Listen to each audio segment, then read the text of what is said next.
My husband openly flirted with his coworker right in front of me, and when I finally spoke up he shrugged and said, "If you can't handle it, walk away." So I did. And later that night I made a choice he never imagined, one that reminded me exactly who I am and what I refuse to tolerate. If you can't handle me talking to a colleague without getting insecure about it, maybe you should just walk away. My husband Levi said those words to me at a charity gala in front of dozens of people. His colleagues, his boss, the woman he'd been sleeping with for 7 weeks. His hand was still resting on her lower back when he told me to leave. Her name was Sienna. She was 26, blonde, his direct report at work. And she was smiling. "I'm Hazel. I'm 33 years old. And I'm about to tell you what happened when I actually took my husband's advice and walked away, and what I did next that he never saw coming. But let me back up 6 weeks because that's when I started noticing the signs I'd been ignoring for months. I'm a senior accountant at a non-profit auditing firm in Phoenix. I'm good with numbers, good at finding discrepancies, good at spotting when something doesn't add up. My job is literally to look at financial records and find the holes people try to hide. So it's almost funny, painful but funny, that I missed the holes in my own marriage for as long as I did." Levi and I met at a networking mixer when I was 27. He was 29, a sales director with one of those smiles that made you feel like you were the only person in the room. He actually listened when I talked about tax law, which most people's eyes glaze over at. He didn't blink when I ordered the expensive Pinot Noir. He made me laugh during a conversation about depreciation schedules, which I didn't think was possible. We got married a year later in a ceremony his mother planned down to the napkin colors. Cream with gold trim, very tasteful, very expensive. We bought a renovated craftsman house in Arcadia with both our names on the mortgage. The kind of place with original hardwood floors and a backyard pool that made our friends comment "goals" on every photo. For the first few years we were good. Not perfect, nobody's perfect, but solid. We packed each other's lunches. We split the remote without arguing. We had inside jokes and weekend routines and a life that felt like it was going somewhere. People called us a power couple. Dual income, no kids yet, the Instagram-ready existence that collected heart emojis from college friends I hadn't seen in years. But somewhere around year 4, things started shifting in ways I didn't have words for yet. The man who used to ask about my day stopped asking. The man who used to kiss me goodbye in the morning started leaving for work before I woke up. Our conversations became transactional. "Who's picking up groceries? Did you pay the electric bill? I'll be home late tonight." I told myself it was normal. That marriage is mature. That passion fades into comfortable routine, and expecting butterflies after 6 years was unrealistic. I was lying to myself. But I didn't know that yet. It started with his phone. Levi had never been protective of it before. He'd leave it on the counter while he showered, toss it on the couch during movies, hand it to me if mine was dead and I needed to look something up. Then one Tuesday morning in late July, I woke up and noticed it face down on his nightstand. Not just set down casually, but positioned deliberately so the screen wasn't visible. When I picked it up to check the weather, something I'd done 100 times before, I found it locked with a password I didn't know. "New security protocol at work," Levi said when I asked over coffee that morning. He didn't look up from his toast. "Company got hacked last month. IT's making everyone use biometrics and complex passwords. Big hassle, but they're serious about it." It sounded reasonable. Everything Levi said always sounded reasonable. That's what made him good at sales. He could make anything sound logical, necessary, like you were the paranoid one for questioning it. But then came the pattern I couldn't explain away as easily. Late nights. Wednesdays and Fridays specifically. Like clockwork. Around 5 p.m. my phone would buzz with a text. "Client dinner running late. Don't wait up." Never with details about which client or which restaurant. Never an invitation for me to join. He'd come home around 10 or sometimes later, smelling like wine and something floral that definitely wasn't my perfume. Something lighter, younger, more expensive than anything I wore. He'd go straight to the shower, claiming he felt grimy from the restaurant, from shaking hands all evening, from the cigarette smoke on the patio where deals supposedly got closed. I suggested joining him once. We were doing dishes after a quiet dinner at home, one of the few nights he'd actually been there, and I said it casually, "Maybe I could come to one of these client dinners sometime? It might be nice to meet the people you work with." He stopped scrubbing the pan he was holding. "That's not really appropriate, Hazel. These are high-stakes prospects. They wouldn't appreciate a spouse tagging along. It would make things uncomfortable, kill the rapport I'm building. I'm good at talking to people. I do it at work all the time. It's different. Trust me on this. So I dropped it. But I didn't stop noticing things. Like the name that started appearing in our conversations with uncomfortable frequency. Sienna. He mentioned her casually at first. Sienna from marketing put together a solid campaign deck today. Or, Sienna had an interesting idea about the messaging. Normal work stuff. Colleagues talk about colleagues. I talk about people from my office all the time. But by early August her name was showing up multiple times a day. Sienna thinks we should target younger donors. Sienna's idea for the presentation got approved by the executive team. Sienna's really sharp, actually you'd probably like her. I started counting after the third day of this. 19 mentions in 4 days. 19 times my husband said another woman's name with a brightness in his voice that he didn't use when he talked about me anymore. 19 times I felt something twist in my chest that I tried to ignore. The way his face changed when his phone lit up with notifications. How he'd be staring at the screen with this small, private smile. The kind of smile people get when they're texting someone who makes them happy, then quickly lock it the second I walked into the room. How he started angling his body away from me when he typed, physically shielding whatever conversation he was having. One night I walked into the living room and found him on the couch with his phone, grinning at something. When he heard my footsteps he jumped slightly and locked the screen so fast he almost dropped it. "Who are you texting?" I asked, trying to keep my voice light. "Just Marcus from work. He sent a funny meme about the boss." "Can I see it?" His expression shifted. "Why?" "Because I want to see what made you smile like that. I haven't seen you smile like that in months." "Hazel, it's just a stupid meme. Why are you making this weird?" And there it was again. I was the one making things weird. Not his secrecy. Not the password-protected phone or the late nights or the name he mentioned more than mine. Me for noticing. Me for asking questions. Me for wanting to see what made my husband happier than I apparently did anymore. I tried asking about Sienna directly once. We were eating takeout Thai food in front of the TV because we'd stopped sitting at the actual dinner table months ago, and I said it as casually as I could manage. "This Sienna you mention a lot. How long has she been with the company?" Levi's entire body went rigid. "Why are you asking?" "Just curious. You talk about her quite a bit." "She's a colleague, Hazel. A coworker. Why do you have to interrogate me about every person I mention from work?"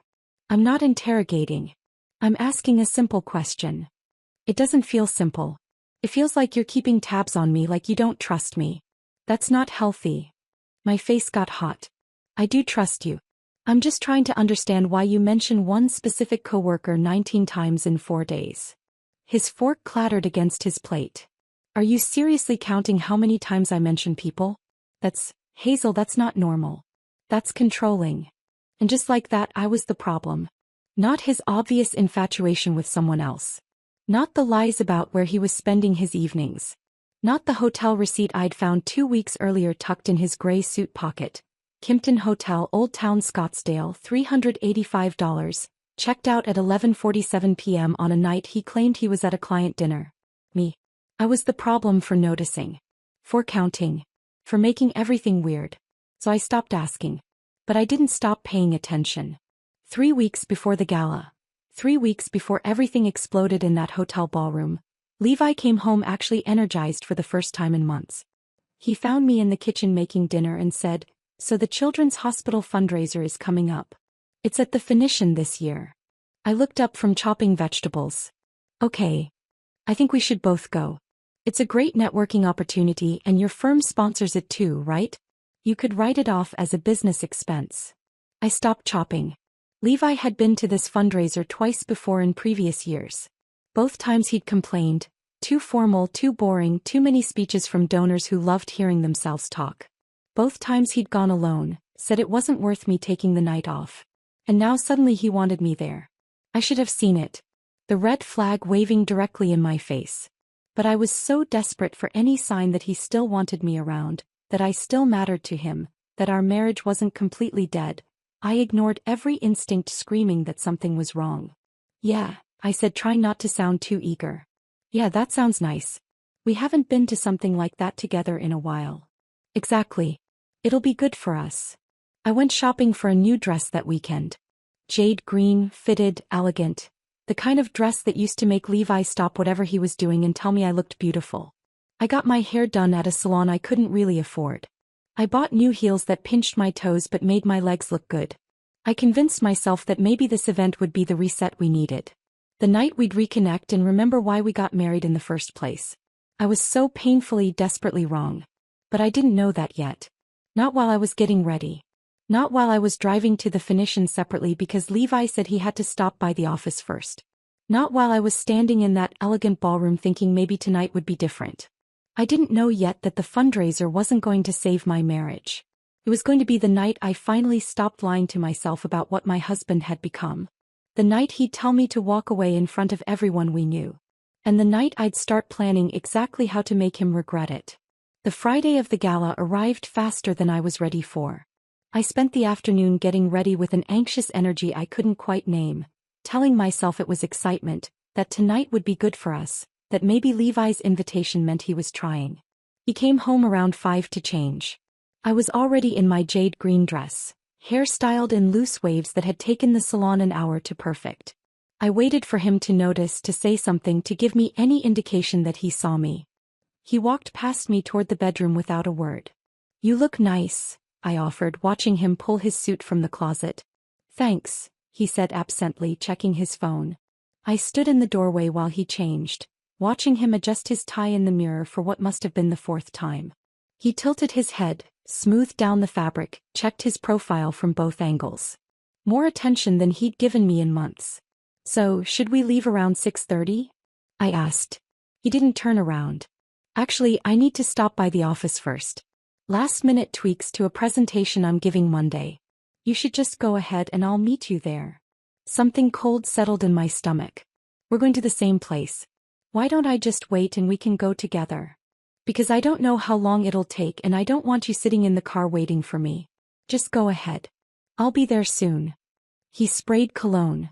Too much of it, the scent filling our bedroom in a way that felt aggressive. Then he grabbed his keys and wallet, kissed the top of my head without looking at me, and left. I heard his car start in the driveway, heard him pull away. I stood there in our bedroom alone, wearing a dress I'd bought to save my marriage, and felt something crack inside my chest. 20 minutes later I drove to the Phoenician resort by myself. The valet line was long, couples arriving together, the women's hands tucked into their husbands' elbows, laughing about something as they walked toward the entrance. I handed my keys to the attendant and walked in alone, clutching my small purse like it might anchor me. The ballroom was stunning in that expensive neutral way that rich people call elegant. Cream walls, gold accents everywhere, massive chandeliers hanging from the ceiling reflecting light off polished marble floors. Waiters in black vests circulated with trays of champagne. A string quartet played something classical in the corner that I didn't recognize. Small clusters of people stood talking, everyone dressed in their best, everyone performing the social dance of charity fundraisers. I pulled out my phone and texted Levi, "I'm here. Where are you?" The response came 30 seconds later. "Be there soon." That was it. "No, sorry for making you arrive alone." "No, you look beautiful tonight." Just 2 words and nothing else. I wandered toward the silent auction tables, pretending to be fascinated by the items up for bidding. A weekend getaway package to Sedona. A signed basketball from some Suns player I didn't recognize. A private cooking class with a local chef. I stared at the bid sheets without really seeing them, feeling increasingly foolish in my jade dress that suddenly seemed like it was trying too hard. Like I was trying too hard. 20 minutes passed. Then 30. I checked my phone twice. No new messages. I texted him again, "Are you close?" No response. I was about to call him when I spotted him across the ballroom. He'd arrived without telling me, without looking for me, without any acknowledgement that his wife was standing alone at a charity event he'd insisted we attend together. And he wasn't alone. He was deep in conversation with a woman I recognized from his company's website. One of those professional headshot pages where everyone looks polished and accomplished. Tina. The name I'd heard 19 times in 4 days. The name that made his voice brighten in a way mine didn't anymore. She was younger than I expected. Mid-20s, probably not even 30 yet. Blonde highlights that caught the chandelier light perfectly, like she'd planned it. wearing a red dress that walked the line between professional and provocative, fitted but not too tight. Sophisticated but deliberately sexy. The kind of dress that announced she knew exactly what she looked like and exactly what effect it would have. But it wasn't her appearance that made my stomach drop. It was the way Levi was looking at her. He was leaning in when she spoke, his body angled toward hers, giving her his complete attention in a way he hadn't given me in months. Maybe longer. She said something and he laughed, not the polite chuckle he'd been giving me for the past year, but a real laugh, head thrown back, genuine enjoyment. The laugh I used to make him do before everything got comfortable and then cold. Her hand was on his forearm.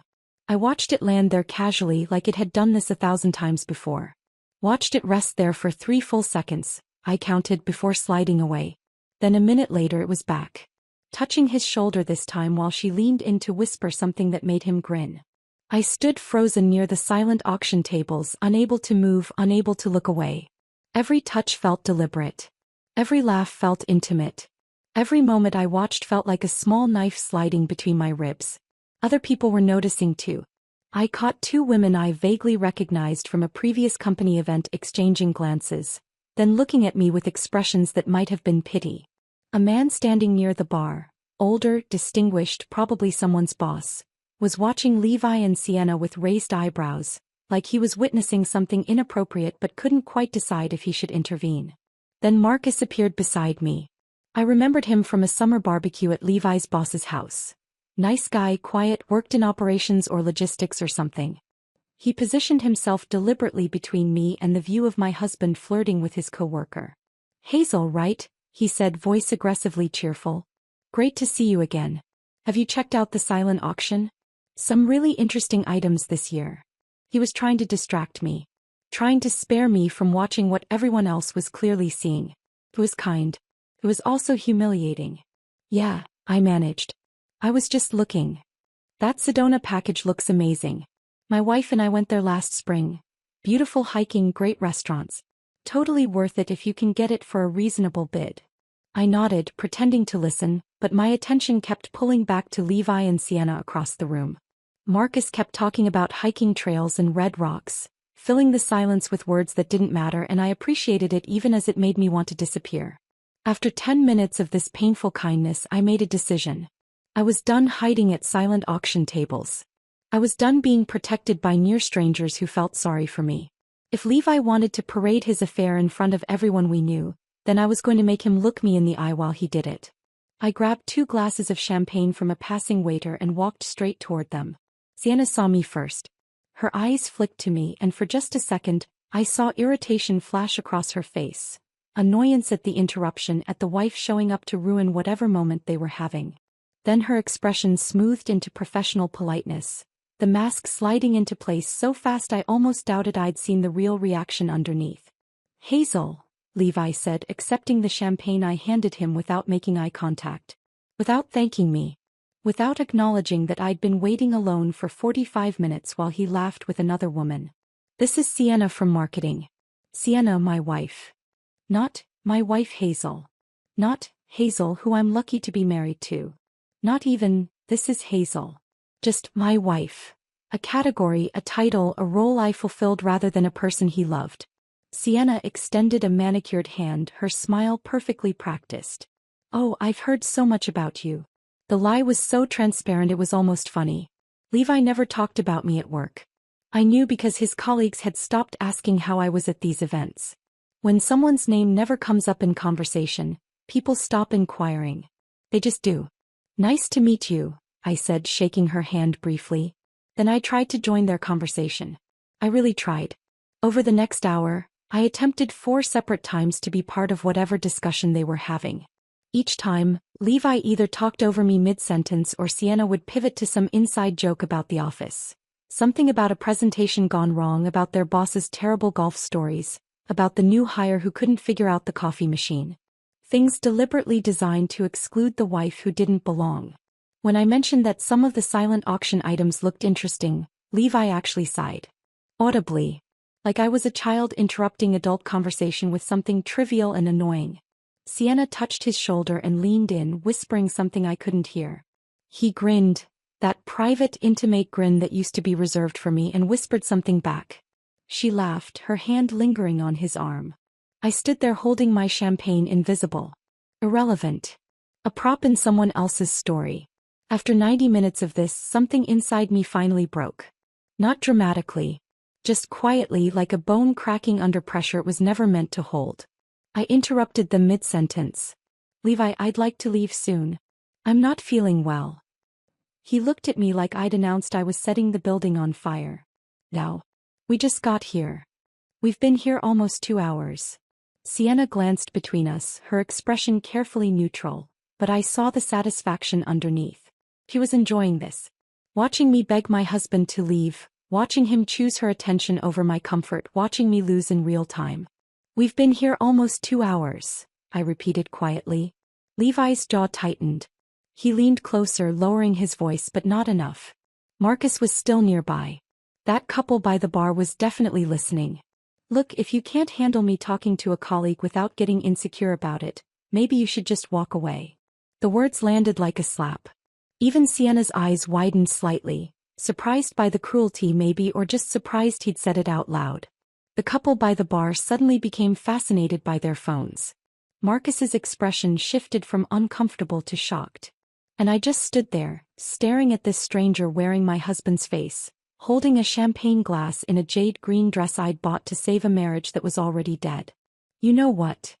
I said, setting my glass down on a nearby table with exaggerated care. You're absolutely right. Then I turned and walked straight toward the exit. I walked through the marble lobby without looking back. Past the registration desk where elegant people checked in for weekend getaways. Past the valet stand where attendants in burgundy vests called out ticket numbers. Straight to the self-park garage where my car sat under fluorescent lights that made everything look pale and institutional. My hands were shaking when I unlocked the door. I sat behind the wheel for a full minute before starting the engine, just breathing, trying to process what had just happened. Levi had told me to walk away. In front of his colleagues. In front of his boss. In front of the woman he'd been sleeping with. And I'd actually done it. The drive home took 20 minutes. I didn't turn on music. Didn't turn on the radio. Just drove in complete silence. Nothing but the sound of my own breathing and the hum of tires on pavement, the occasional traffic light clicking from red to green in the empty Friday night streets. The house was dark when I pulled into the driveway. All the lights off, exactly how I'd left them hours ago when I thought I was going to a charity gala that might save my marriage. I sat in the car for 5 minutes, staring at the front door, knowing that once I walked through it, something fundamental would shift. That I'd be entering a different house than the one I'd left. Or maybe I'd be a different person. Maybe both. Inside, I didn't turn on the overhead lights. Just the small lamp in the kitchen that cast everything in warm yellow tones that felt wrong for the moment. I opened the wine fridge, the expensive one Levi had insisted we needed, the one that held bottles we were supposedly saving for special occasions, and pulled out the Cabernet we'd been keeping for our anniversary in October. $180 bottle. Anniversary gift from his parents 2 years ago that we'd never opened because we were waiting for the right moment. This felt like the right moment. I poured myself a very large glass and sat down at the kitchen island. My phone was on the counter, buzzing constantly. I ignored it for the first 10 minutes, just sipping wine and staring at the backsplash tile we'd picked out together 3 years ago. Levi had wanted white subway tile. I'd wanted something with more character. We'd compromised on a pale blue mosaic that now just looked sad in the dim lighting. Finally, I picked up my phone. 32 messages. All from Levi. I read them in order, watching the progression like a predictable script. What was that? You embarrassed me in front of my boss. People are asking where you went. Everyone's staring at me. Hazel, answer your phone. This is ridiculous. We need to talk about this like adults. Fine. Ignore me. But you made a scene and now I have to deal with the fallout. Then about 20 messages in, the tone shifted from defensive anger to something that resembled panic. Are you home? I'm getting worried. Please just let me know you're okay. People are asking if everything's all right. I don't know what to tell them. And finally, the last few messages landed on forced concern. I'm leaving now. We need to talk when I get home. Are you okay? I'm worried about you. Not once did he apologize. Not once did he acknowledge what he'd said or how he'd said it. Not once did he take responsibility for telling his wife to walk away while his mistress watched. I set the phone down and took another sip of wine. It was good wine. Probably wasted on this moment, but I didn't care. What Levi didn't know, what he'd never bothered to notice because he was too busy with Sienna, was that I'd been documenting everything for 3 weeks. Not because I was planning to leave him. Not because I knew for certain he was cheating. But because some instinct I didn't fully understand had told me to pay attention, to keep records, to build a case I didn't yet know I was building. It started small. A credit card charge that didn't make sense. $247 at a restaurant I'd never heard of. The Mission, some upscale place in Old Town Scottsdale. The date was a Wednesday in mid-July, one of those nights Levi had texted to say he'd be late because of a client dinner. I'd been annoyed but not suspicious. Client dinners happened. That was his job. But then I'd looked closer at the itemized receipt that came through our email, because Levi, efficient salesman that he was, forwarded all business expenses to our shared account for tax purposes. 2 entrees. 2 desserts. A bottle of wine that cost more than our monthly water bill. And the timestamp, 9:47 p.m. What client dinner lasted until almost 10 on a Wednesday night? I'd screenshotted it. Filed it away in a folder on my phone I'd labeled receipts, because that sounded mundane enough that Levi would never question it if he happened to see it. Then came another charge. Kimpton Hotel, Old Town Scottsdale. $385. Also on a Wednesday. I'd found the actual receipt in his gray suit pocket, the one he'd forgotten to empty before I took it to the dry cleaner. Room charge, not just restaurant or bar. Someone had rented a room. I'd stood in our bedroom holding that crumpled thermal paper, reading it 3 times to make sure I understood what I was seeing. Checked out at 11:47 p.m. The same night he'd come home smelling like wine and floral perfume. The same night he'd gone straight to the shower. The same night he told me he was exhausted from closing a big deal. I'd photographed the receipt. Added it to the folder. Then I'd started checking our shared cloud storage. The one we used for household documents, for photos, for the automatic backup of emails that Levi had set up years ago and then completely forgotten about. And there they were. Hotel receipts forwarded to his email. Dinner charges at expensive restaurants. All on Wednesdays and Fridays. All for 2 people. All during the same weeks he'd been coming home late claiming client dinners and important meetings. I downloaded everything. Created a spreadsheet with dates, locations, amounts. Accountant brain taking over, organizing the evidence into something clear and undeniable. Then 2 weeks ago I'd seen the text notification flash across his locked phone screen. He'd been in the shower, phone sitting on the bathroom counter, and it had lit up with a message preview before the screen went dark. Last night was perfect. When can we do it again? The message disappeared after 15 seconds. Some auto-delete feature he must have set up. But I'd seen it. I'd seen enough. That's when I'd hired the private investigator. Her name was Diane Fletcher. I'd found her through a discreet Google search at work during my lunch break, using incognito mode like I was doing something illegal. She had good reviews, a professional website, and a tagline that said, "Answers you can trust." I'd called her from my car in the office parking lot. "I think my husband is having an affair," I'd said, voice surprisingly steady. "I need to know for sure." She hadn't asked unnecessary questions. Hadn't made me justify why I suspected. Just took down the details. Levi's name, his workplace, his schedule, the patterns I'd noticed. She'd quoted me a price that made me wince but seemed worth it for the truth. "I'll have a preliminary report for you in 5 days, she'd said. 5 days later, the morning of the gala, she'd emailed me a PDF file with a subject line that just said, "Fletcher Investigation Report." I'd opened it in my car before going into work. Sat there reading page after page of surveillance notes, timestamps, photographs that made my hands go numb. Levi and Sienna had been sleeping together for 7 weeks. Every Wednesday evening client dinner was actually the Kimpton Hotel in Old Town Scottsdale. Same room, practically same time, like they had a standing reservation. Every Friday late meeting was drinks at her apartment in Tempe, a small complex off Rural Road where Diane had photographed them entering together at 7 p.m. and not leaving until past midnight. There were photos of them at restaurants. Photos of them in hotel parking garages.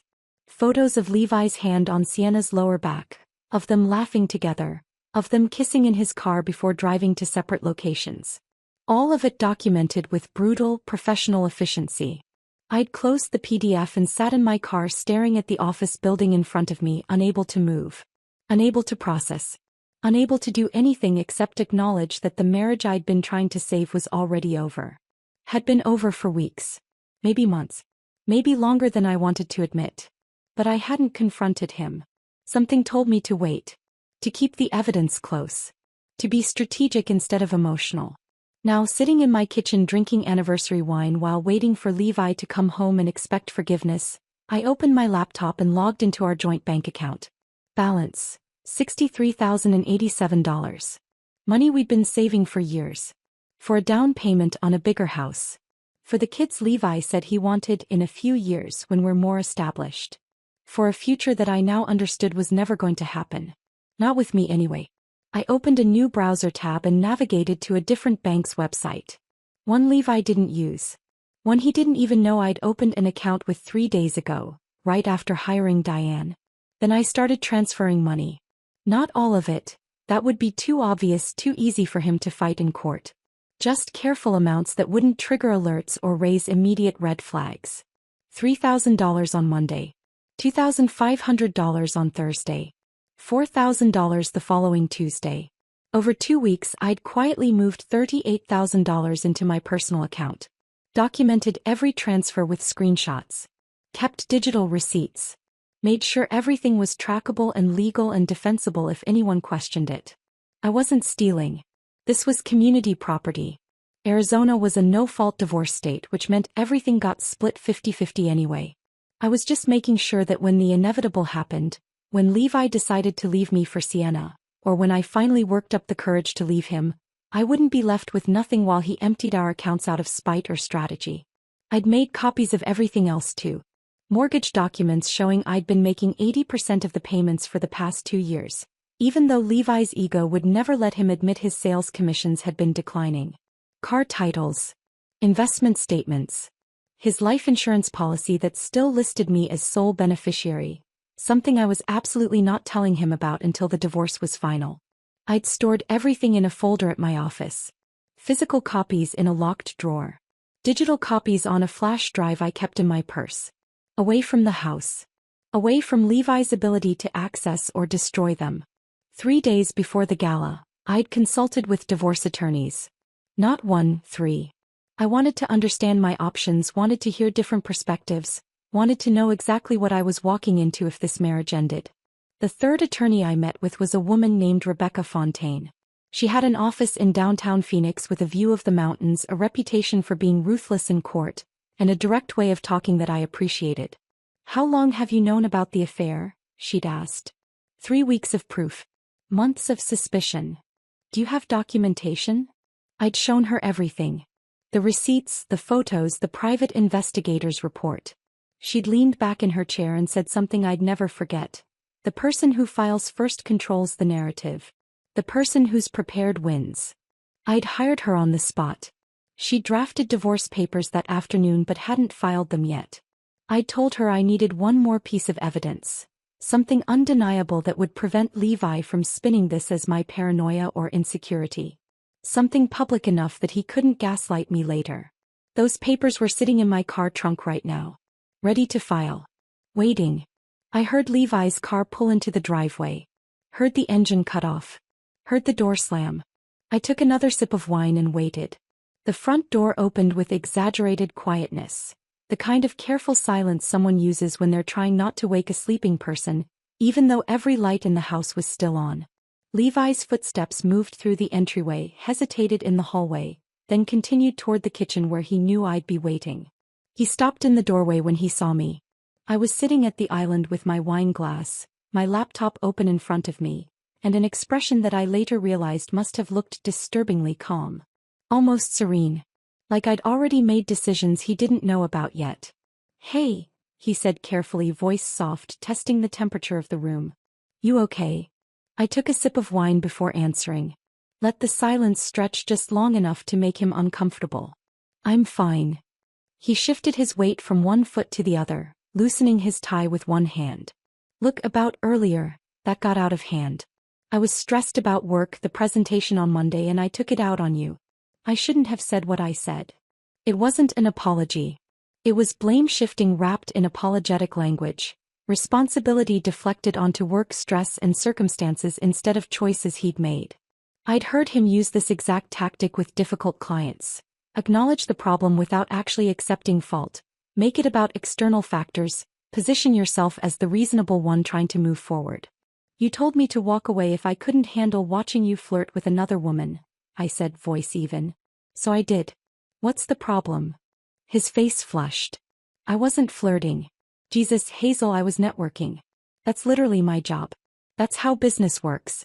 If you can't understand the difference between professional relationship building and... I set my wine glass down with deliberate precision, the sound of it against the granite louder than it needed to be. I understand perfectly. You spent 2 hours with your hands on another woman. You introduced me as my wife, like I was furniture. You ignored me every time I tried to join the conversation. Then when I said I wanted to leave, you told me to walk away. Very clear communication, Levi. Crystal clear. You're twisting this. Am I? Because Marcus looked pretty uncomfortable watching you. That couple near the bar definitely noticed. I'm pretty sure Sienna's perfume is still on your jacket. His jaw tightened and I watched him shift tactics in real time, from defensive to offensive, from apologizing to attacking. It was almost predictable. You know what your problem is? He said, crossing his arms. You don't trust me. You never have. Healthy marriages require trust, Hazel. They require giving your partner the benefit of the doubt instead of jumping to the worst possible conclusion every time they talk to a colleague. I almost laughed. The audacity of him standing in our kitchen, smelling like another woman's perfume, lecturing me about trust while I had hotel receipts and surveillance photos documenting his affair. It was almost funny in how absurd it was. Trust is earned, not demanded, I said quietly. So you don't trust me? The question hung between us like smoke in still air. I looked at him for a long moment, really looked at him, at the man who used to make me laugh at networking events, who'd promised to build a life with me, who'd become this stranger defending his right to humiliate me in public while sleeping with his coworker. Should I asked. His mouth opened. Closed. Opened again. Nothing came out. He stood there searching for words that would make this my fault, that would turn my reasonable question into evidence of my unreasonable behavior. But for once he had nothing. The silence stretched for 10 full seconds before he turned and walked toward the stairs. I heard his footsteps heavy on the hardwood, heard the bedroom door close. Not quite a slam, but close enough to communicate his frustration.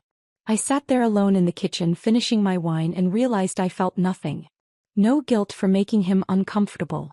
No urge to follow him upstairs and smooth things over. No desire to be the peacemaker who apologized for having feelings about being disrespected. Just cold, clear certainty about what needed to happen next. I opened my laptop and pulled up my contacts. Found Marcus's number. We'd exchanged information at that summer barbecue months ago. One of those polite, let's keep in touch gestures that usually goes nowhere. I'd saved it under Marcus Levi's work, and never used it until now. At 12:47 a.m. I typed out a text. Hey, sorry to bother you late. Can we talk? I hit send before I could second-guess myself, then set my phone down and waited. Part of me expected no response.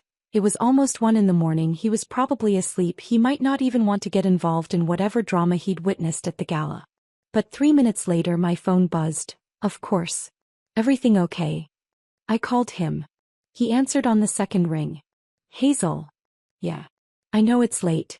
I'm sorry. I needed to talk to someone who saw what happened tonight. Don't apologize. I'm glad you called. His voice was kind, concerned in a way that made my throat tighten. Are you okay? Not really. But I will be. We talked for 40 minutes. I sat at my kitchen island in the dim light, voice low so Levi wouldn't hear me upstairs. And Marcus told me everything I'd been suspecting but hadn't wanted to believe. He'd suspected the affair for weeks. Maybe longer. He'd seen Levi and Sienna leaving the office together on Wednesday evenings when most people had already gone home. Noticed how they'd linger in the break room, how their conversations would stop abruptly when someone else walked in. How Sienna would touch Levi's arm during meetings, not just casual touches but lingering ones, intimate ones. How Levi would lean into her space, how they'd whisper to each other, How they had this whole language of inside jokes and meaningful glances that excluded everyone else. I wasn't sure if I should say anything, Marcus admitted. I kept thinking maybe I was reading too much into it, maybe they were just close colleagues, maybe it wasn't my place to get involved. I didn't want to be the guy who ruins someone's marriage over a hunch. But tonight changed that? Yeah. Tonight was, Hazel, what he did to you in front of all those people was wrong. The way he treated you, the way he dismissed you, the way he told you to leave while she just stood there watching. I couldn't stay quiet after that. You deserved to know the truth. My eyes burned, but I didn't cry. I'd done enough crying over the past few weeks. Thank you for telling me. There's something else. He paused and I heard him take a breath like he was steeling himself. I have photos. From last Wednesday. I was working late on a project. Budget analysis that was due Thursday morning, and I saw them leaving together around 7. Levi said something to her that made her laugh, and the way she looked at him, it just felt wrong. So I followed them. My hand tightened around my phone. Where did they go? Kimpton Hotel in Old Town. They walked in together. I waited in my car for a while thinking maybe it was some kind of work meeting, maybe I was being paranoid. But they didn't come out. Not for hours. So I took some photos, just to have proof if it turned out to be what I thought it was. They finally left around 10:30. Separate cars, but I saw him kiss her in the parking garage before they drove away. I closed my eyes, feeling something settle in my chest. Not surprise, not shock, just the weight of confirmation. Can you send them to me? Already done. My phone buzzed with incoming messages. I opened the first photo and felt my breath catch despite knowing what I was going to see. Levi and Sienna entering the hotel lobby together. His hand was on her lower back. Not a casual guide, but possessive, intimate. The timestamp read 7:18 p.m. Her head was tilted toward him, smiling at something he'd said. Second photo. Them leaving at 10:33 p.m. Her hair was messier than it had been going in. His tie was gone. They both looked satisfied, relaxed, like they'd spent the evening doing exactly what I knew they'd been doing. Third photo. Levi kissing her in the parking garage. Not a peck on the cheek. A real kiss, his hand cupping her face, her body pressed against his. I stared at the photos for a long time, zooming in on details I didn't really need to see but couldn't look away from. The way she touched his chest. The way he smiled at her. That real, genuine smile I hadn't seen directed at me in months. Hazel, you still there? Yeah, I said, voice steadier than I expected. I'm here. I'm really sorry. I know seeing those can't be easy. Actually, it's easier than you'd think. Because now I'm not crazy. Now I'm not the paranoid wife who couldn't handle her husband talking to a colleague. Now I have proof. What are you going to do? I looked at the photos again, feeling something cold and crystalline settle in my chest. Not heartbreak. That had happened weeks ago, probably months ago if I was honest with myself. This was something else. Clarity. Purpose. The kind of focused determination that comes when you finally stop questioning yourself and start taking action. I'm filing for divorce tomorrow, I said. This morning, actually, since it's already past midnight. Silence on the other end. Then quietly, good. He's an idiot. You deserve so much better than this. I know I do. We talked for a few more minutes. Marcus offering to be a witness if I needed one, giving me the contact information for his wife who'd been through a divorce and might have attorney recommendations, just being kind in a way that reminded me there were still decent people in the world. After we hung up, I immediately forwarded all the photos to Rebecca with a message. File first thing this morning. Serve him at his office during his 9 a.m. team meeting. I want everyone to see. Her response came through 2 minutes later. She was apparently awake too. Consider it done. This is going to be very satisfying. I set my phone down and sat in the quiet kitchen for a moment, just breathing. Then I stood up, walked to the wine fridge and pulled out the bottle of champagne we'd been saving for our 10-year anniversary. Expensive French champagne his parents had given us as a wedding gift, the kind you're supposed to save for milestone celebrations. This felt like a milestone.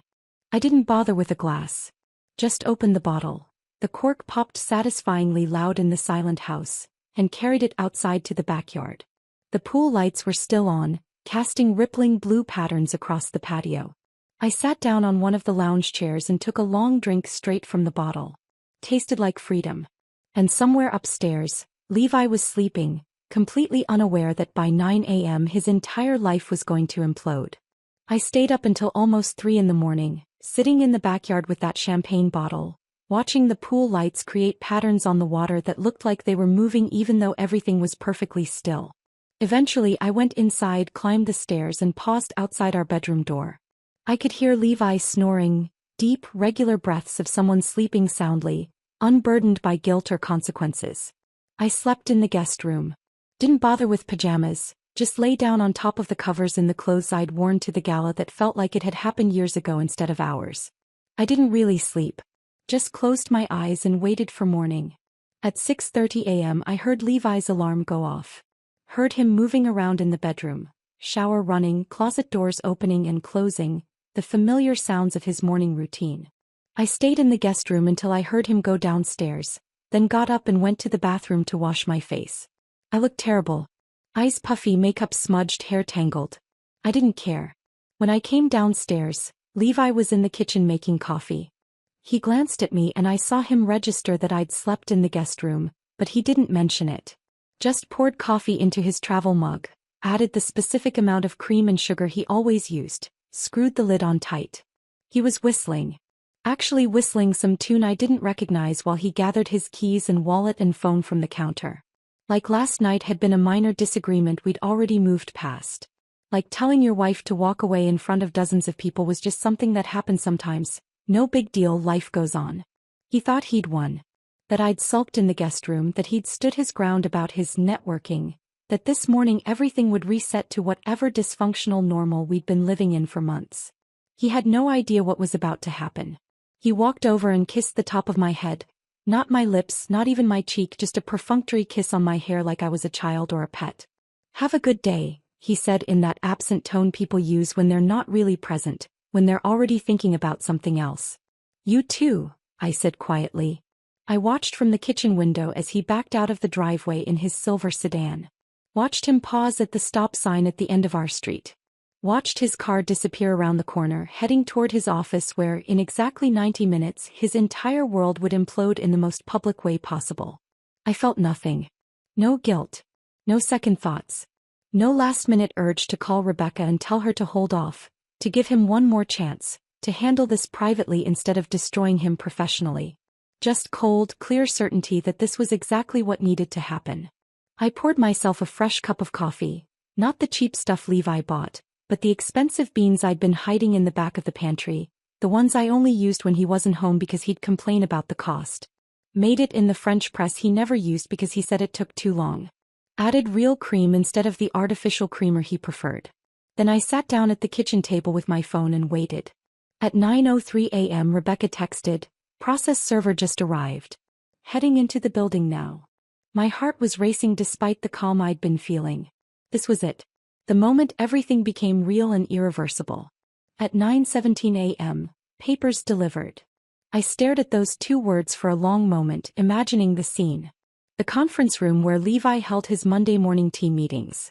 12 colleagues sitting around the table. Sienna probably there too, sitting close to him, maybe still exchanging those meaningful glances they thought nobody noticed. The process server walking in asking Levi Garrison, in front of everyone. Handing him the manila envelope. Everyone watching. At 9:21 a.m. a longer message came through. "Your husband asked the server if this was a joke. Server said no, these are official divorce papers." According to my contact who works in that building, his face went completely white. Sienna left the conference room immediately. Practically ran out. His boss pulled him into her office. Half the office saw the whole thing. "Stun Hazel. You made your statement." I read the message 3 times trying to feel something. Satisfaction maybe. Victory. Dad, I just felt tired. Relieved. Like I'd been holding my breath for weeks and could finally exhale. My phone started ringing at 9:28 a.m. Levi's name lit up the screen, his contact photo from our wedding day staring back at me. Him in his tuxedo, smiling that genuine smile he used to have before everything got complicated. Before Sienna. Before the lies. I sent it to voicemail. It rang again 30 seconds later. Voicemail. Voicemail. By 10:30 a.m. I had 17 missed calls. I made myself another cup of coffee, carried it out to the back patio where the morning sun was already making everything hot and bright, and listened to the voicemails in order. First message, timestamp 9:29 a.m. What the hell did you do? Call me back. Now. His voice was tight with shock and anger, barely controlled. I could hear other voices in the background. People talking, probably colleagues asking what was going on. Second message, 9:35 a.m. Hazel, everyone saw that. A process server walked into my team meeting, and handed me divorce papers in front of Sienna, my boss, 12 colleagues. What were you thinking? You can't just, call me back. We need to talk about this. Panic was creeping into his voice now. The anger was still there, but underneath it was something closer to fear. Third message, 9:52 a.m. People are asking me questions I can't answer. My boss wants to meet with me in 10 minutes. This is insane, Hazel. This is not how adults handle marriage problems. We can work through this like rational people. Please call me. The anger was fading, replaced by desperation. He was starting to realize this wasn't a dramatic gesture he could talk me down from. This was real. By the fifth message he was begging, please just talk to me. I know you're upset about last night. I shouldn't have said what I said. I was wrong. But you're destroying my career, my reputation, everything I've built. Please just call me back so we can figure this out. By the 10th message he'd shifted to manipulation. I know you're upset, but this is too far. You're acting crazy. You're making decisions out of emotion instead of logic. You're going to regret this when you calm down. We can fix this, but not if you keep acting like this. Call me. I deleted all of them without responding. Didn't feel angry listening to him spiral. Didn't feel vindicated. Just felt distant, like I was listening to messages meant for someone else. At 10:45 a.m. I sent him one text. Just one. You told me to walk away. I did. Papers are filed. Don't come home tonight. Locks are being changed. Then I blocked his number. The finality of it was almost peaceful. Like closing a door that had been banging in the wind for months. But I wasn't done yet. What Levi didn't know, what nobody except Rebecca and Marcus knew, was that while he'd been sleeping soundly last night, I'd also been compiling a detailed file about the affair. Not just for the divorce but for his company's HR department. The file included everything. Marcus's photos of Levi and Sienna entering and leaving the Kimpton Hotel. Timestamps from hotel security footage that my private investigator Diane had somehow obtained. I didn't ask how, just paid her invoice. Credit card receipts for the room charges. A formal written complaint citing workplace ethics violations, specifically the company's strict anti-fraternization policy. I'd done my research. Their company had a zero-tolerance policy for managers having romantic relationships with direct reports. It was in the employee handbook, in the ethics code they all signed annually, in the training modules they had to complete. Levi was Sienna's direct supervisor. He approved her time off, her performance reviews, her raise requests. The affair wasn't just unprofessional, it was a terminable offense. I'd sent the entire file to HR at 3 a.m. marked urgent, with a cover letter explaining that I was the spouse of an employee engaged in an inappropriate relationship that violated company policy. By noon Marcus texted, Levi just got called into Sienna too. Separately. The office is going absolutely insane. Nobody's getting any work done. Everyone's just standing around in clusters talking about it. By 2 p.m., security just escorted them both out of the building. Suspension pending investigation. Hazel, this is wild. I've never seen anything like this. By 4 p.m., official email just went out to the whole company. They're both being investigated for ethics violations. People are forwarding it to each other, talking in the break rooms. Your husband's career here is done. Even if they don't fire him, he'll never recover from this. I read the messages while sitting at my kitchen table, drinking iced tea, feeling absolutely nothing except a quiet sense that justice was finally catching up to people who'd thought they were clever enough to avoid consequences. At 6 p.m. Rebecca called instead of texting. Hazel, you need to see something. I'm forwarding a screenshot right now. My phone buzzed. I opened the image. It was a text exchange between Levi and Sienna. Apparently, Sienna had submitted it to HR as part of her defense, trying to prove she wasn't entirely at fault. Levi had written, "This is your fault. If you hadn't been so obvious at the gala, none of this would have happened. You touched me in front of everyone. You couldn't be subtle for one night. I'm done with you. Don't contact me again." So he was throwing her under the bus to save himself. Classic Levi. Always looking for someone else to blame. Always repositioning himself as the victim of circumstances beyond his control. Sienna's response was even better. I'm not the one who's married, Levi. You told me you were separated. You said your wife didn't understand you, that the divorce was already in progress, that you were just waiting to finalize paperwork. You lied to me. You used me. I'm talking to a lawyer about filing my own complaint against you for sexual harassment. They were turning on each other, burning down everything to try to save themselves. And neither of them had enough water to put out the fire. They're both finished, Rebecca said on the phone, satisfaction clear in her voice. The company can't keep either of them after this. Too much liability, too much drama, too much proof of policy violations. And the fact that they're now publicly blaming each other makes it even easier to terminate both of them. Good, I said simply. That evening I had a locksmith come to the house. He changed every lock, front door, back door, garage, side gate. Gave me 3 copies of each new key, removed the old locks entirely so Levi's keys would be completely useless. Then I systematically changed every password I had. Bank accounts, streaming services, cloud storage, social media, every digital thing that connected us. I removed his access, his ability to see what I was doing, his ability to interfere. I packed his clothes into garbage bags, not carefully folded, just stuffed in, and carried them out to the front porch. His suits, his casual clothes, his shoes, his toiletries from the bathroom. Everything that was his. I left them in a pile with a note written on the back of an old envelope. You can collect these by Sunday. After that, they're going to Goodwill. Then I went back inside my house, not our house anymore, my house, and locked the new locks behind me. The house felt different with the new locks. Safer somehow. Like I'd fortified something that had been vulnerable for too long. I spent the rest of that evening organizing, going through drawers and closets, removing anything that reminded me of Levi, creating piles of things to donate or throw away. I was in the middle of clearing out the hall closet when I heard a car pull into the driveway. 8 p.m. Right on schedule. I walked to the living room window and watched Levi get out of his car. He looked terrible. Shirt wrinkled, tie loosened, hair disheveled in a way that suggested he'd been running his hands through it all day. He walked toward the front door with his key already in hand, probably expecting one last chance to talk me down, to explain things, to negotiate his way back into the house and the marriage. I watched him insert the key. Watched him try to turn it. Watched the confusion cross his face when it didn't work. He tried again, jiggling the key, pushing harder against the door like maybe he just wasn't doing it right. Nothing. The lock had been changed. His key was useless. Then he started knocking. Light at first, almost polite. Hazel. Hazel, open the door. I know you're in there. I let him knock for a full 5 minutes. Let him escalate from polite knocking to frustrated pounding to desperate hammering.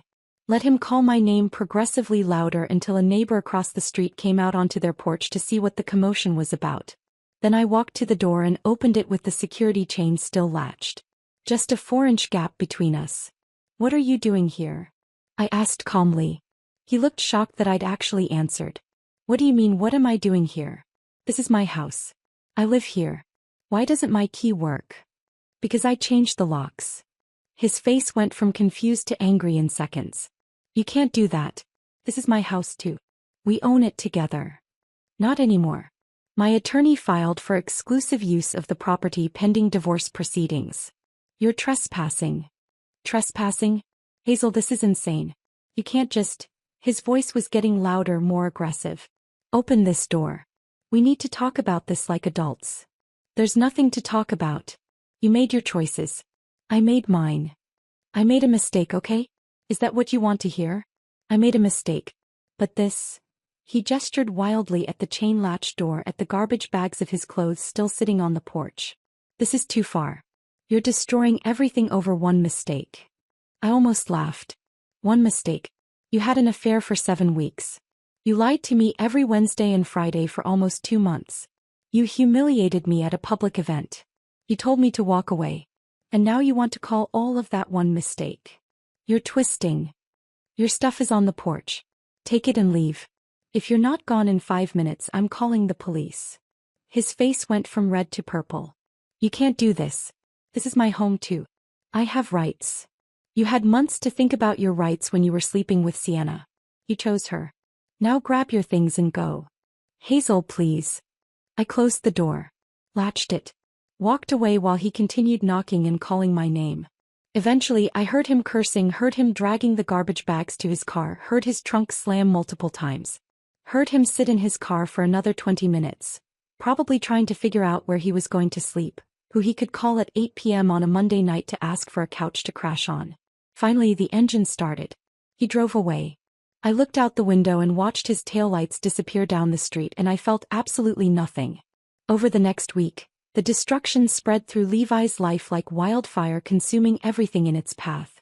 Marcus kept me updated, not because I asked but because he seemed to think I deserved to know how thoroughly Levi's world was imploding. HR concluded their investigation by Wednesday. They didn't have much choice when presented with time-stamped photos, hotel records, and conflicting statements from both parties trying to blame each other. On Wednesday morning, exactly 1 week after I'd served him with divorce papers, Levi received his termination notice. Fired for ethics violations, for having a romantic relationship with a direct report, for creating a hostile work environment, for bringing disrepute to the company. The letter cited multiple policy violations and ended his employment effective immediately with no severance package. Sienna was terminated the same day. Marcus forwarded me the company-wide email, carefully worded to avoid legal issues but clear enough that everyone understood what had happened. 2 employees had been terminated for violating the company's ethics code and anti-fraternization policy. An investigation had found evidence of an inappropriate relationship between a manager and his direct report. The company took these matters seriously and had zero tolerance for such behavior. But that wasn't even the most damaging part for Sienna. Turns out this wasn't her first office affair. She'd been sleeping with another married executive 6 months before Levi, a VP in sales who'd quietly resigned when his wife found out. The company had swept it under the rug then, but now with a pattern emerging they wanted to make a statement. They wouldn't tolerate employees who made a habit of inappropriate workplace relationships. Both their careers in Phoenix were essentially over. Word spread fast in our industry. Companies talk to each other, HR departments share information about problem employees, reputations get destroyed in email chains and phone calls that nobody admits happened. I knew it was spreading because people at my own office started treating me differently. More sympathetic. More careful. Like I was fragile and might break if they said the wrong thing. My boss, Jennifer, pulled me aside Tuesday morning. Hazel, I heard about what happened. I'm so sorry. If you need time off, just say the word. We can cover your accounts. I'm fine, I said. Actually, I'd rather work. Keeping busy helps. She nodded, understanding in her eyes. If you change your mind, the offer stands. And if there's anything else you need. I'm okay. Really. My closest colleague, Amanda, brought me coffee Thursday morning without being asked. Set it on my desk with a sympathetic smile and didn't mention why. Just squeezed my shoulder and went back to her cubicle. People knew. They were being kind. And I appreciated it even though it made me feel exposed in a way I wasn't entirely comfortable with. But I didn't need time off. I needed routine.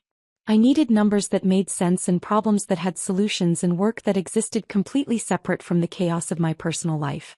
Levi tried everything to reach me that week. He sent emails from his personal account, long rambling messages that alternated between apologizing and blaming me for overreacting. I blocked his email address after the 3rd one. He called from different numbers, probably borrowed phones from friends or maybe new burner phones he'd bought specifically to get around my blocks. I sent every call to voicemail, deleted the messages without listening to them. On Thursday afternoon he showed up at my office building.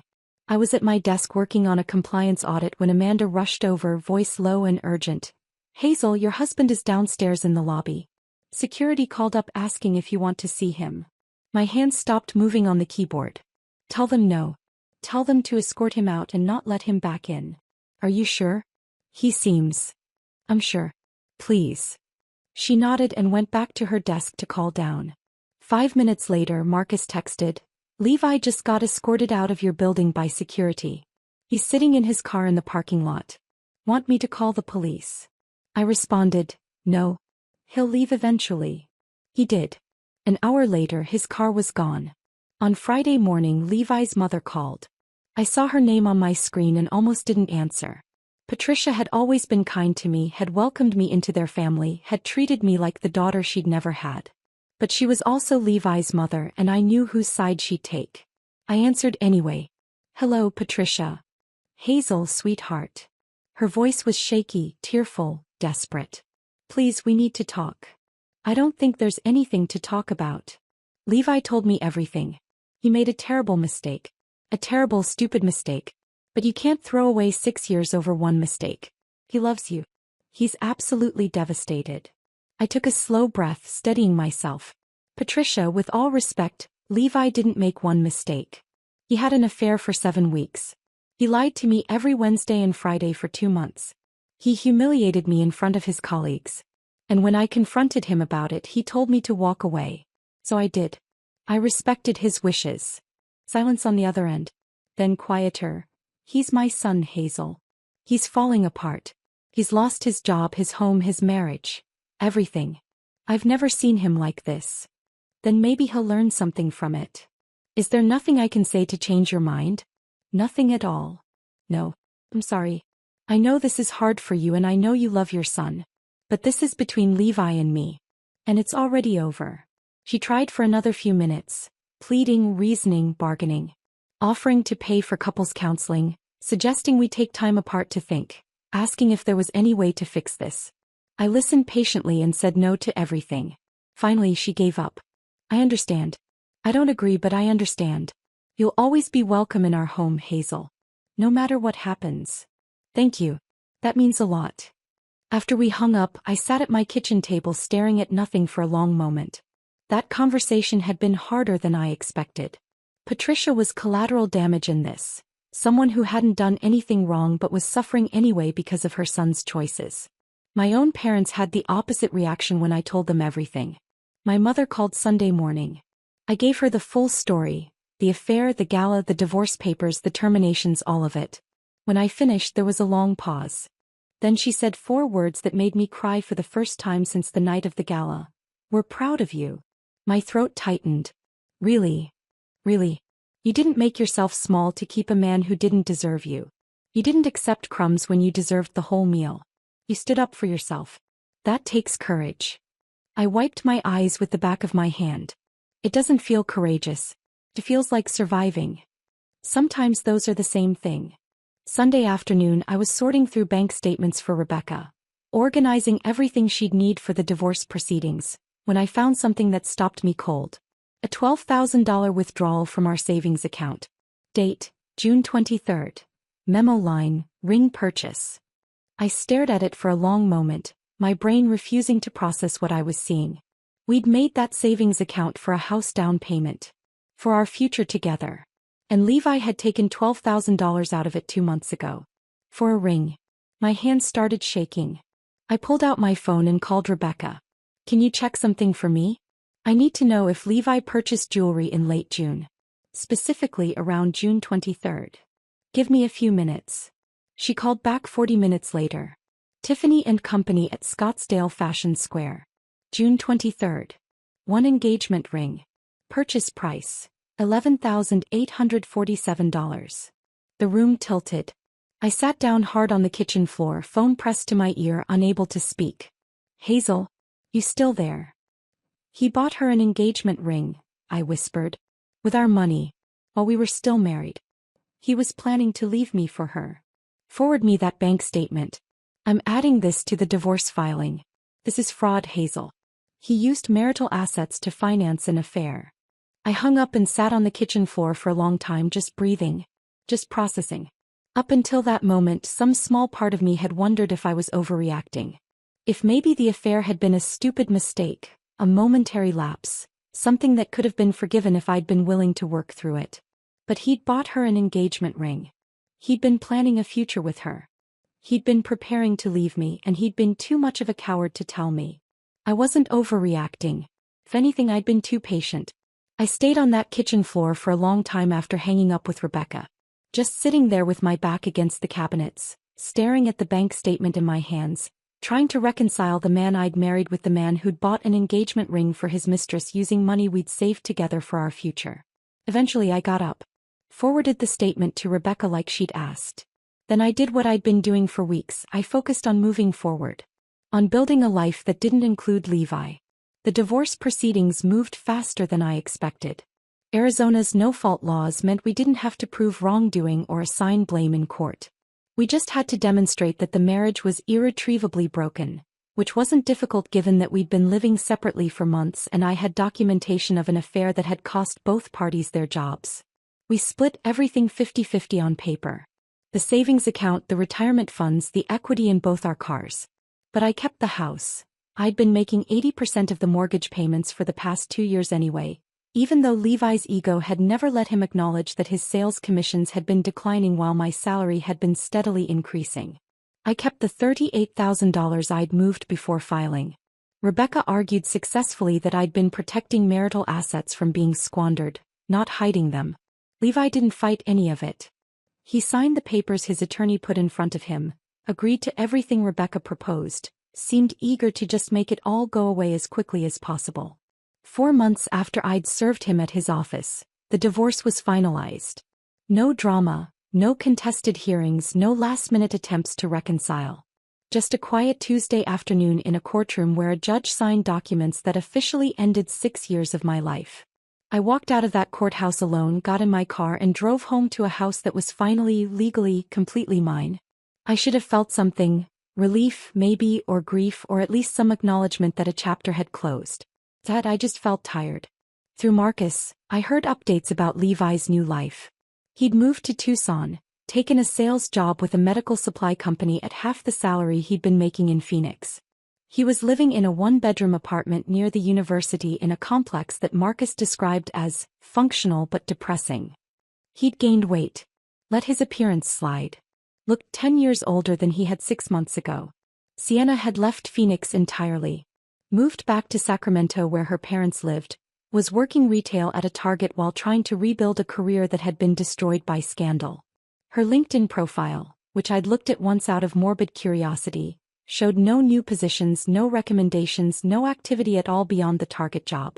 They'd both burned their lives down for a 3-month affair, and now they were living in the ashes separately. I thought I'd never see either of them again. I was wrong. It was a Tuesday afternoon in late September, 4 months after the divorce was finalized.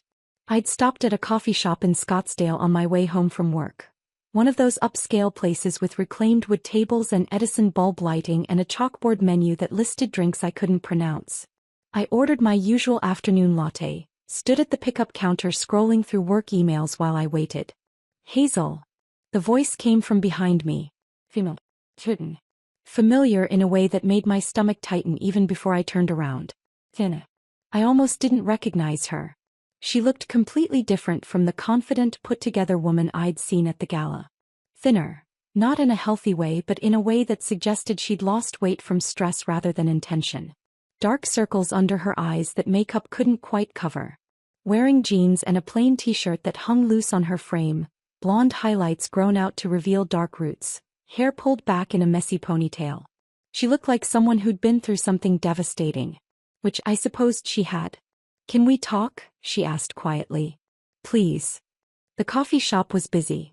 People working on laptops at every table, a line forming behind me at the counter, the hiss of the espresso machine and low murmur of conversation creating white noise that wasn't quite private but wasn't completely public either.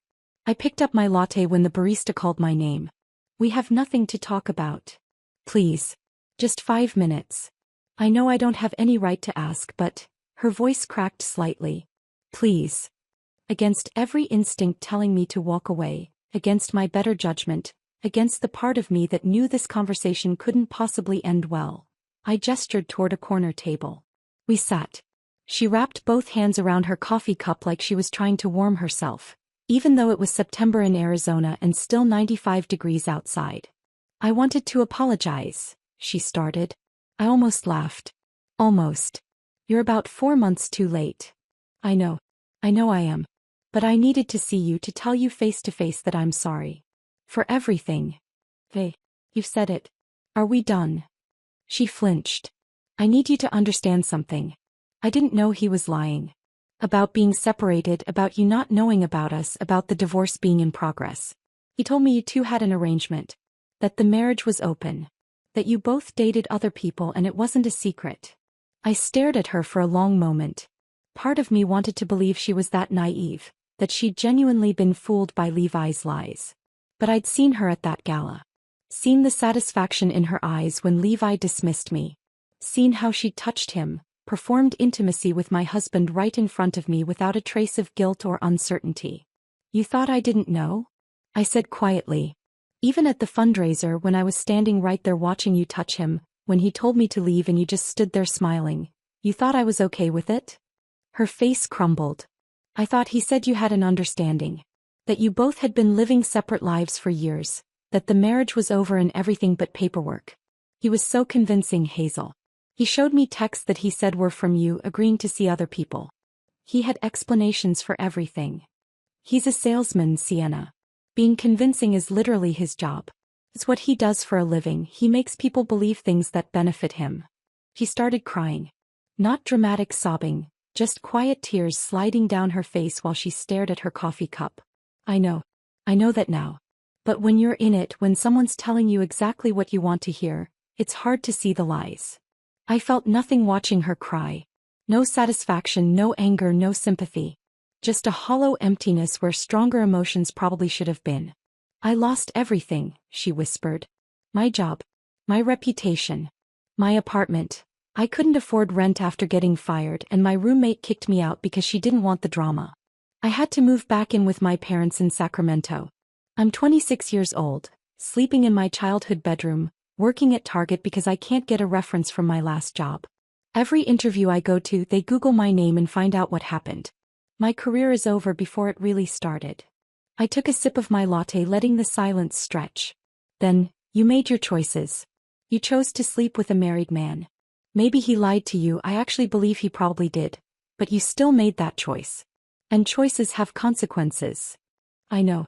I'm not asking you to feel sorry for me. I'm trying to explain. You don't need to explain. I understand perfectly. You wanted something that belonged to someone else and you took it without caring who got hurt. The only difference between you and Levi is that he had more to lose. But you're both the same kind of selfish. She looked up at me, mascara smudged around her red eyes. I know I don't deserve your forgiveness. I know nothing I say will make this better. But I needed you to know that I'm sorry. For all of it. For believing him. For not asking more questions. For hurting you. I stood up, gathering my purse and coffee. Looked down at this woman who'd helped destroy my marriage and was now seeking some kind of absolution I had no intention of giving. Your apology doesn't change anything, I said. It doesn't give me back the marriage I thought I had. It doesn't erase the humiliation of watching my husband flirt with you in public while you smiled like you'd won something. And it definitely doesn't make me feel sorry for you. She looked up at me with those swollen eyes. What am I supposed to do now? Figure it out. The same way I did after your affair destroyed my marriage. The same way everyone does when they have to deal with the consequences of their choices. I walked toward the door, then stopped and turned back. One last thing she needed to hear. For what it's worth, Sienna, Levi would have done this to you eventually too. Men who cheat don't suddenly become faithful just because they've upgraded to a newer model. If you'd ended up together, you would have been me in 5 years. Sitting at home wondering why he's working late so often, finding hotel receipts in his pockets, watching him flirt with the next young coworker. You didn't win anything. You just delayed your own heartbreak. Her face crumpled completely. I didn't wait to see if she'd respond. Just turned and walked out into the September heat, the automatic doors closing behind me, sealing off that conversation permanently. I got in my car and sat there for a moment, hands on the steering wheel, processing what had just happened. I'd thought seeing Sienna again would feel like something, closure maybe, or vindication. Instead, it just felt like looking at wreckage from an accident that had happened months ago. Just damage that was already done, consequences that were already playing out, lives that were already changed beyond repair. 2 weeks later, Marcus texted me, "Thought you should know. Levi tried calling Sienna yesterday. She blocked his number." I smiled at that. They'd burned down their entire lives for each other, destroyed careers and reputations and relationships, lost everything they'd built, and in the end they didn't even want each other. That felt like justice. Not the dramatic, satisfying kind. Just the quiet, inevitable kind where people who make selfish choices end up alone with the consequences. I drove home from that coffee shop thinking about Sienna sitting alone at that table, crying into coffee that had probably gone cold. Thinking about Levi in his Tucson apartment, trying to reach out to the woman who'd helped destroy his marriage only to find himself blocked. Thinking about how they'd both burned everything down for each other and ended up with nothing but ashes. And I realized I didn't feel sorry for either of them anymore. I didn't feel angry. I didn't feel anything except grateful that I'd gotten out when I did. 6 months after the divorce finalized, I made a decision that felt bigger than it probably was. I renovated the house. Not just redecorated, completely renovated. Stripped it down and rebuilt it into something that had nothing to do with Levi. I hired an interior designer named Maria Delgado who came recommended by Amanda from work. She was in her 50s, had an office in Old Town filled with fabric samples and paint swatches. And when I told her what I wanted, she understood immediately. I want to erase him from this space, I said during our first consultation. Every room reminds me of arguments we had about paint colors and furniture choices. I want it to feel like mine. She nodded like this wasn't the first time she'd heard this. Divorce renovation. I do 3 or 4 of these a year. Let's make this place yours. We started with the bedroom. Levi had insisted on what he called masculine minimalism. Gray walls, black furniture, no artwork, no color, no personality. Everything severe and cold and designed to look like a magazine spread instead of a place where people actually lived. Maria and I ripped it all out. Painted the walls a warm sage green. Bought a 4-poster bed made of light wood with white linen bedding that looked like something from a boutique hotel. Hung framed photographs on the walls. Not of people but of places I wanted to visit. The Amalfi Coast. Japanese cherry blossoms. Irish countryside. Dreams that were mine alone. I filled the room with plants. Pothos hanging from macrame holders. A fiddle leaf fig in the corner. Succulents on the windowsill. Things that were alive and growing, that needed care and attention, that made the space feel less like a museum and more like a sanctuary. We renovated the kitchen next. Levi had wanted everything stainless steel and modern.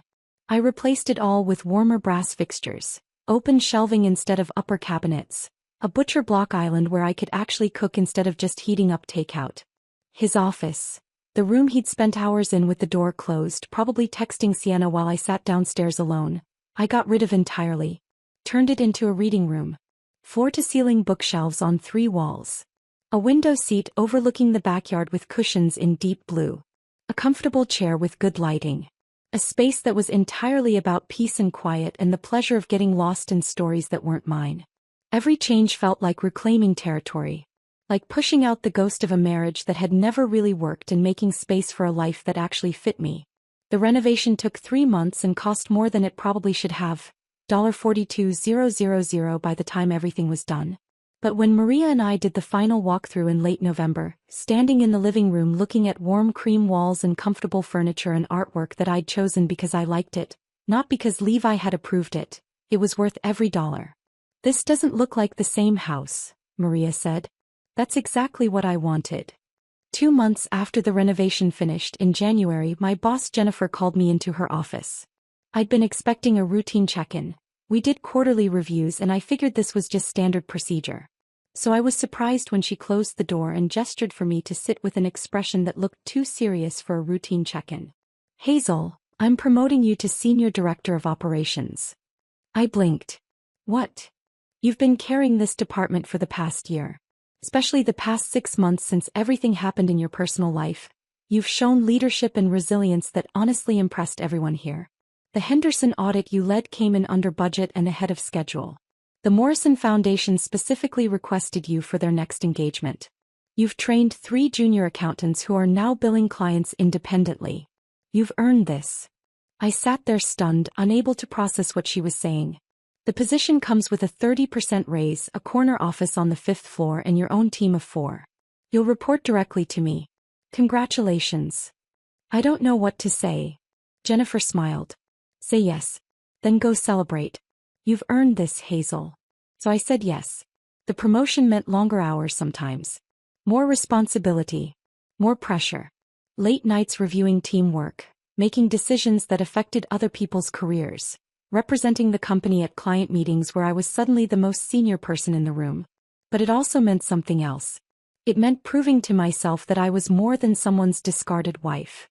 That I was good at my job, better than good. That I was valuable independent of any relationship status. That my worth had never been tied to Levi's opinion of me, even though I'd forgotten that somewhere in the middle of our marriage.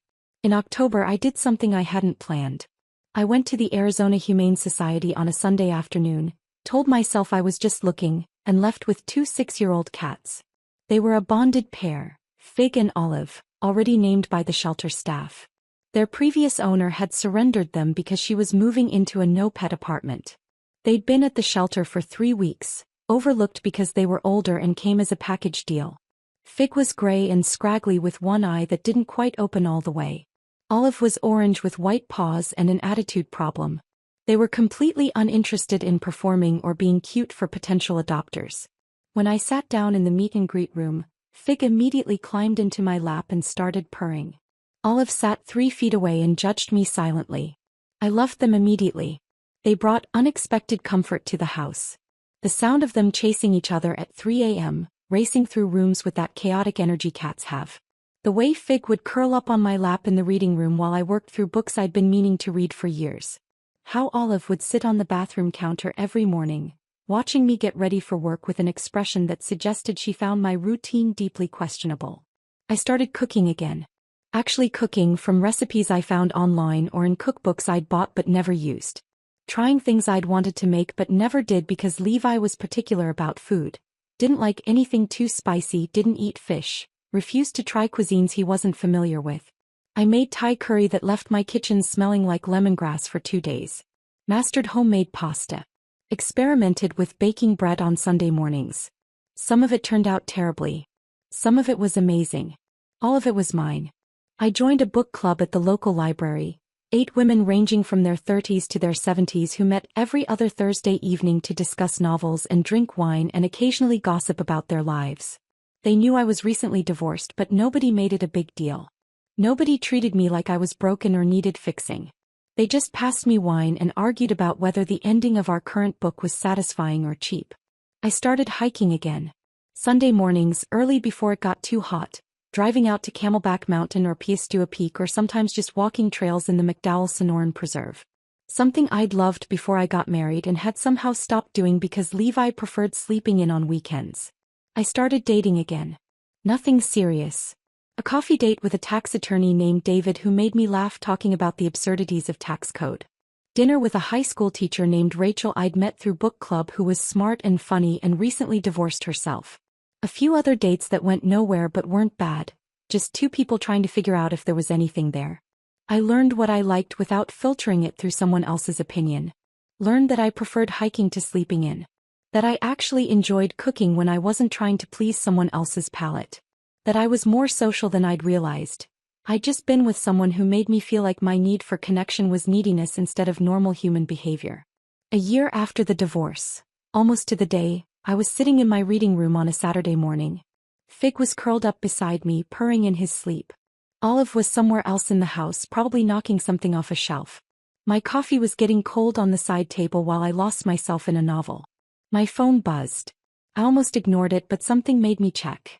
Text from an unknown number. Hazel, it's Levi. I got a new phone. I know you blocked my other number. I just wanted to reach out and see how you're doing. I've been thinking about you a lot lately. About us. I made terrible mistakes and I'm sorry. I've done a lot of therapy this past year and I realize now what I threw away. Is there any chance we could talk? Get coffee? I'm not asking you to take me back, I just miss you and I'd like to see you. Please consider it. I read it 3 times. Waited for some feeling to surface. Anger, satisfaction, grief, vindication, anything. But there was nothing. Just a distant recognition that this person used to matter to me and now he didn't.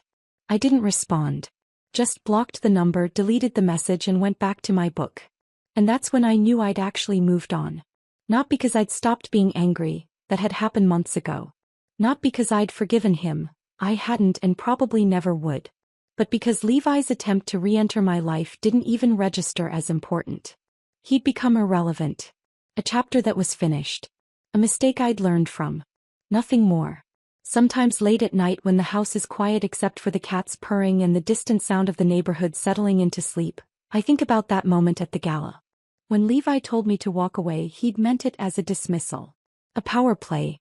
A way to put me in my place while he continued his affair in plain sight, while Sienna watched and smiled. He had no idea he was giving me permission to leave a marriage that had been dead for months. I just hadn't realized it yet. Walking away wasn't the punishment Levi thought he was delivering. It was the escape route I didn't know I needed. And in walking away, in actually doing what he'd told me to do, I found exactly who I was meant to be all along. Someone who refuses to tolerate disrespect. Who protects herself strategically. Who understands that sometimes the best revenge isn't dramatic confrontation or public humiliation. Sometimes the best revenge is simply living well while your betrayer watches their life implode from a distance you control. Levi told me to walk away. So I did. And I built a life so much better than the one I left behind that I never once looked back. If this story of calculated revenge kept you hooked until the very end, smash that like button right now. My favorite part was when Hazel had those divorce papers served during Levi's team meeting in front of everyone. What was your favorite moment? Drop it in the comments below. Don't miss more powerful stories like this. Subscribe and hit that notification bell so you never miss an upload.